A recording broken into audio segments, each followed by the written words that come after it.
धनुष अपने यथावत स्थान पर नहीं है, इसका स्थान परिवर्तित किया गया है। ऐसा किसने किया? महाराज, यहाँ तो सीता जी रोज चौका करने आती हैं। मुझे लगता है ये कार्य उन्होंने ही किया होगा। परंतु मुझे यकीन नहीं होता, इस दिव्य धनुष को आज तक कोई वीर या महावीर उठाने की बात तो दूर हिला तक नहीं सका, और मेरी पुत्री ने उसका स्थान परिवर्तित कर दिया है। ऐसे ये दृश्य देखकर मेरे मन में कुछ विचार उत्पन्न होते हैं, और इसकी चर्चा मैं राज दरबार में मंत्रियों, प्रजा और कर्मचारियों के समक्ष कुछ विचार प्रस्तुत करना चाहता हूँ। चलो चलते हैं।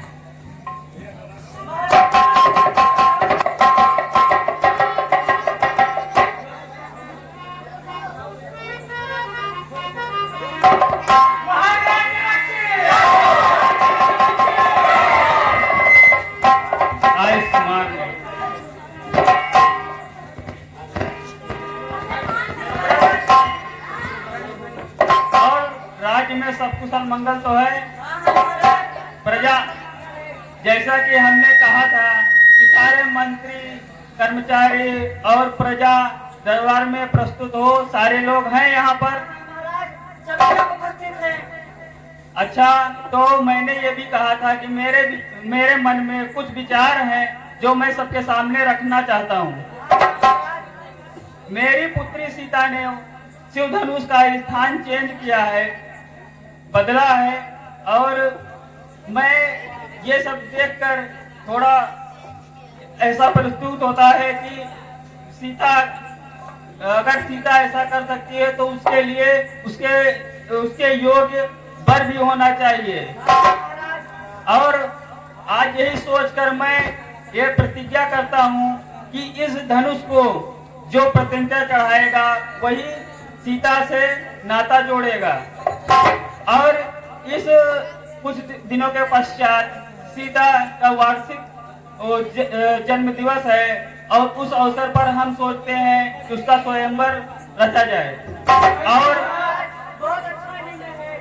ध्यान दीजिए, आप लोगों को दूर दूर तक द्वीप और महाद्वीप जहाँ कोई भी राजा, राजकुमार, सबको आमंत्रित कर दो और वो यहाँ पर स्वयंवर में शामिल हों, जिससे और इस चीज का विशेष ध्यान रखा जाए कि ये मिथिला नगरी है, यहाँ की मान मर्यादा और मेहमान नवाजी और जो है व्यवस्थाएं सुदृढ़ की जाए, और नगरी को दुल्हन की बात सजा देना।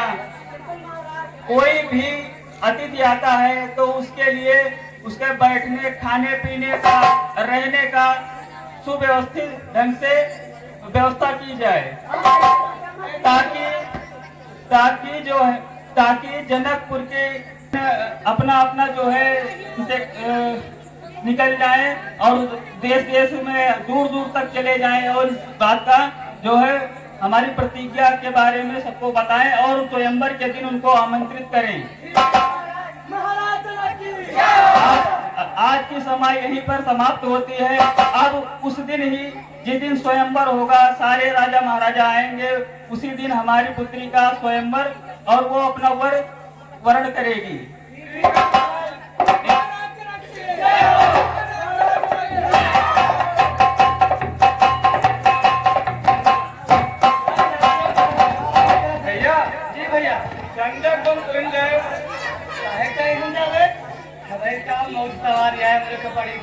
अरे विश्वामित्र जी है, कोनो डर नहीं ना।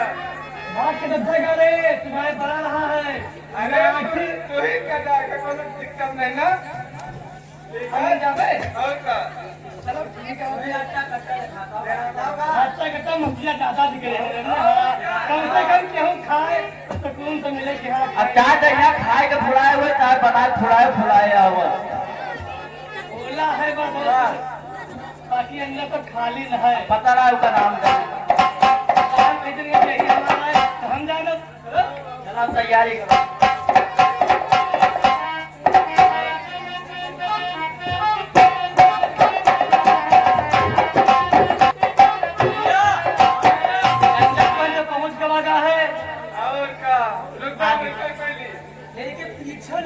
एकदम माने पिछोड़ आ जाता इससे कदा करो इससे तो हमें टीचर के रहे हो ठीक है तू आगे रहो है तो आपके बाद फिर आगे से पीछे चला आऊं ऐसे घूमना फिरना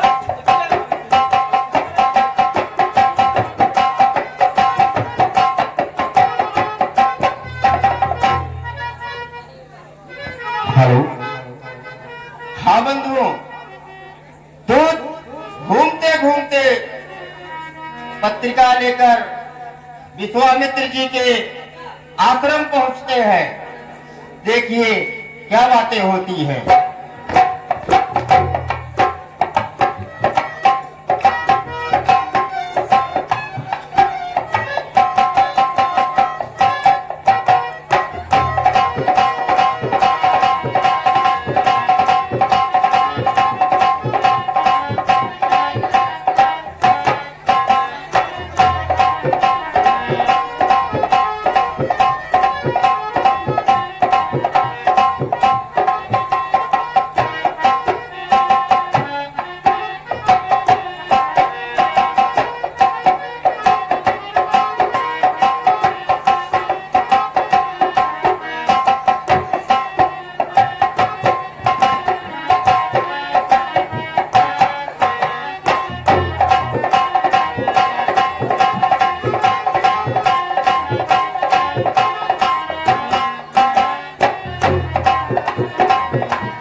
गुरुदेव, मैं मिथिला नरेश जनक का दूत आपके श्री चरणों में प्रणाम करता हूँ। आज माओहन गुरुदेव, मिथिला नरेश ने आपके लिए यह पत्रिका भेजी है।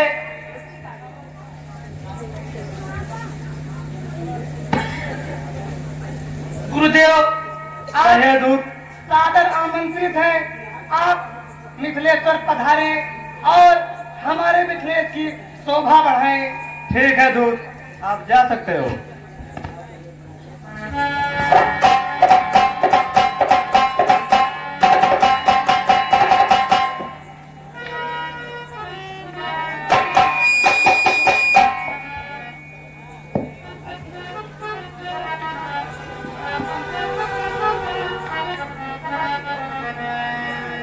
गुरुदेव, कई है यह है कैसी पत्रिका है?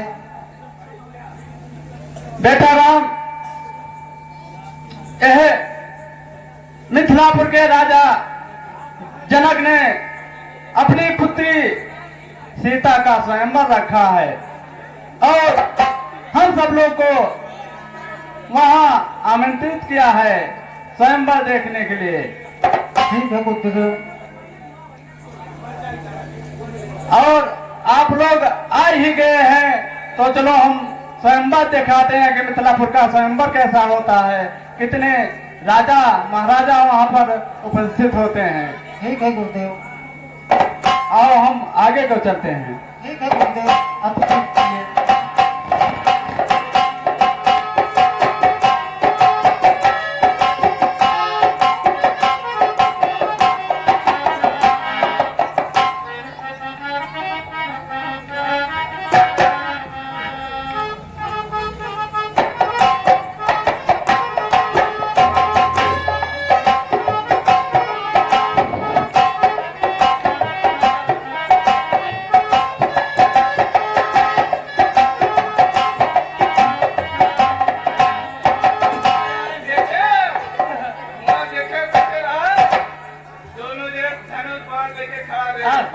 शोभा एकदम सीधा चमड़ा हो गया यार। मैं पत्र को पहुंचा दी का अपने लोग जरियो नहीं ना चला जा चलो।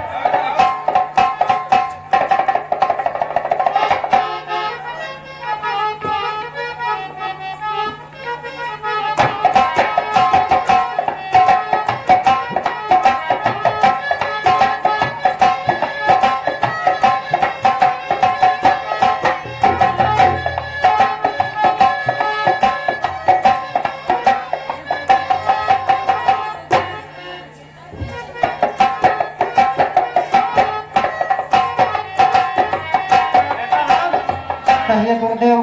आओ थोड़ी दूर और मिथिलापुर है, हम आगे को प्रस्थान करते हैं। ठीक है गुरुदेव।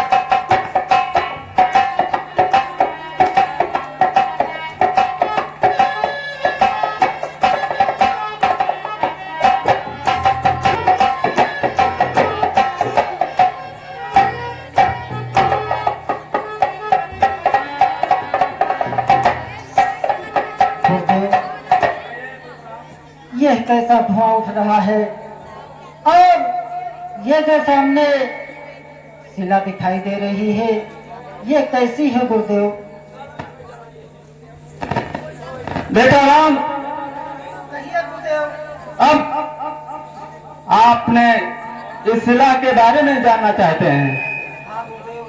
अरे कभी गौतम की प्रिया थी, अब शिला श्राप की मारी है, सबसे उपराम हुई है आकर तुम्हारी है।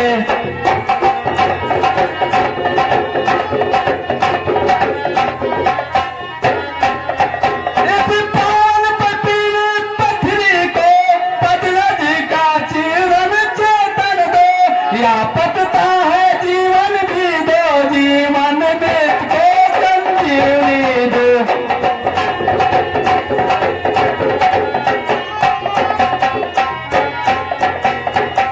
बेटा राम, इस शिला को अपने पैरों से उद्धार कीजिए। ठीक है गुरुदेव, जैसी आप।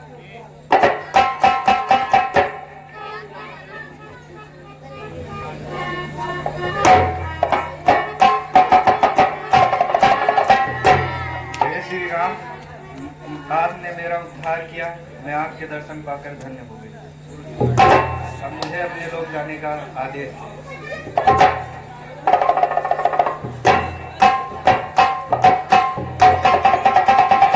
बेटा राम, चलो हाँ आगे को प्रस्थान करते हैं।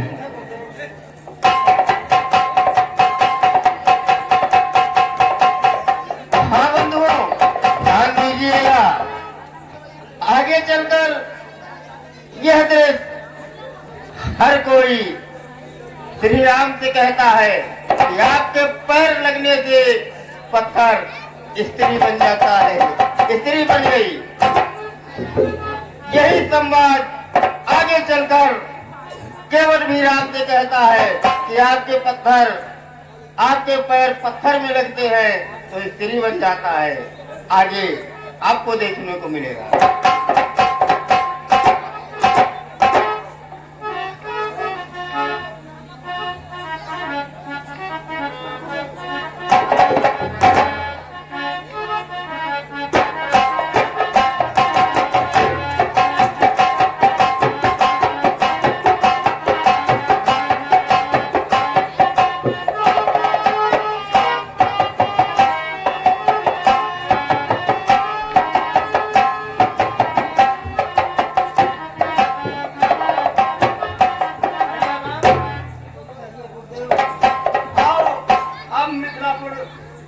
नगरी में हम प्रवेश कर चुके हैं और चलो हम मिथिलापुर जनक के दरबार पहुंचते हैं। ठीक है गुरुदेव। आओ हम चलते हैं।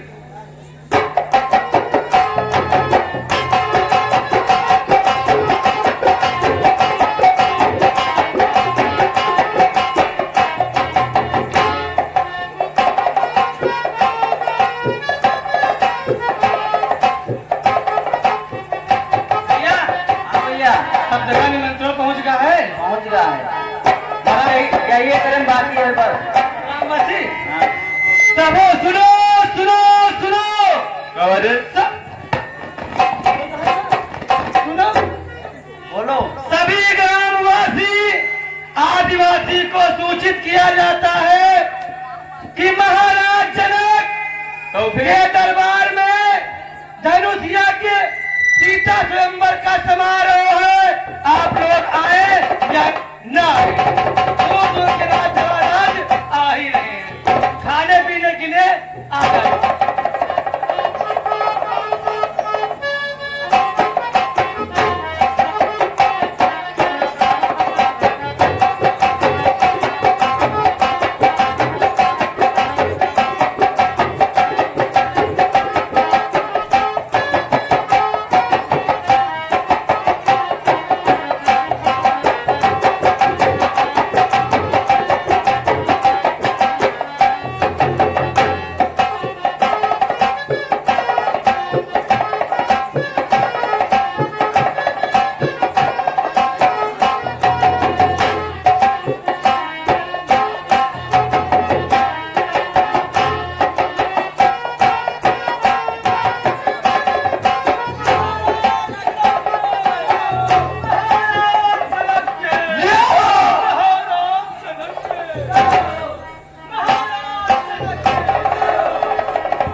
आयुष्मान भव।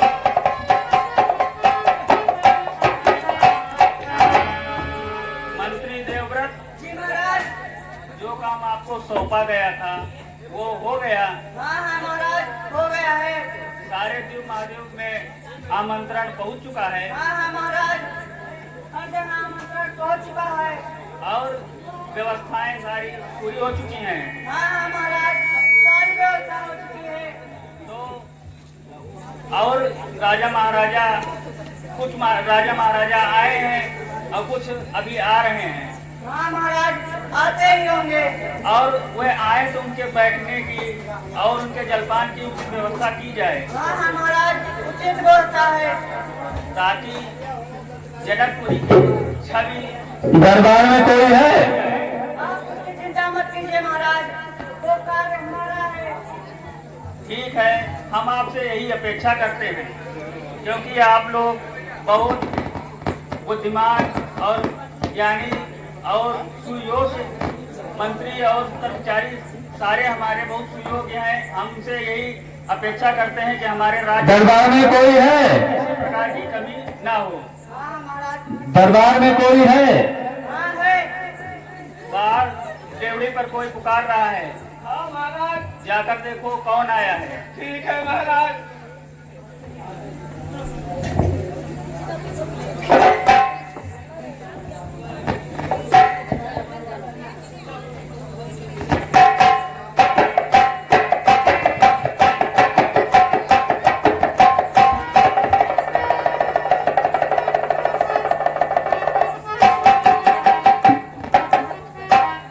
मुनिवर विश्वामित्र के श्री चरणों में जनक का प्रणाम स्वीकार। आयुष्मान भव। प्रभु आसन ग्रहण करें।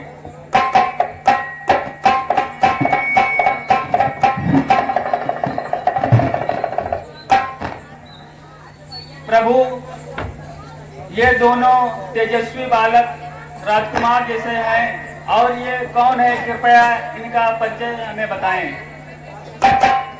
राजन, इन दोनों पुत्रों के बारे में जानना चाहते हैं। जी, दोनों है पुत्र अवधि नील के, है नाम राम लक्ष्मण का, ये बड़े गुरी उत्सारी है, किस विधि करो बड़े रणन का। मुझे भी ऐसा प्रतीत होता है, ऐसे अलौकिक फल वाले बालक आज मैंने कभी नहीं देखे।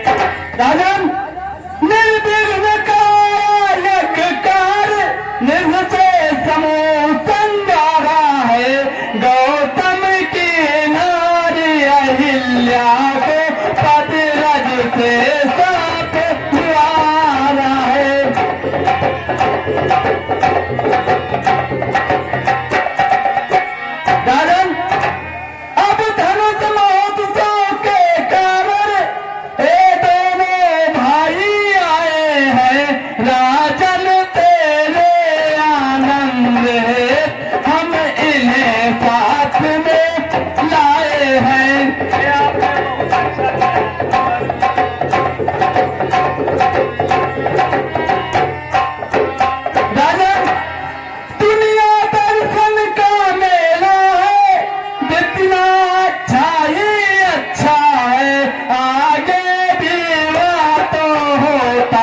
राजकुमारों को कृपया आसन प्रदान करें और इनको जलपान की व्यवस्था के साथ बैठने की व्यवस्था भी की जाए। ठीक है महाराज। राजन, कहिए मुखदेव। हमारे लिए कोई एकांत जगह आप ढूंढ दीजिए कि मैं अपना पूजा पाठ करने में शांत पूर्वक कर सकूं। जब आपका स्वयंवर शुरू होगा तो हमें बुला लीजिएगा। मंत्रीवर, जैसे मुनिदेव की इच्छा है वैसा प्रबंध किया जाए। ठीक है महाराज।